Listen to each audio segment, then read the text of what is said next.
Want your soundbar, streaming device, or game console to turn on automatically with your Hisense Roku TV? So here's how to enable HDMI-CEC, eARC, and eARC to control connected devices with one remote and get better audio quality. So first you have to make sure your HDMI device is properly connected to the HDMI eARC port on the back of your TV. Press the home button on your Roku remote. Now go to settings, then system, and inside the system choose control other devices. Now here you will find different HDMI-CEC features that let your TV communicate with connected device.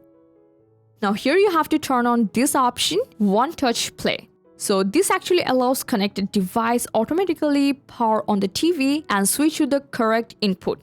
And then enable System Standby, which lets your connected device power off automatically when the TV turns off. And that's it. Thanks for staying tuned with Fix369 till the end.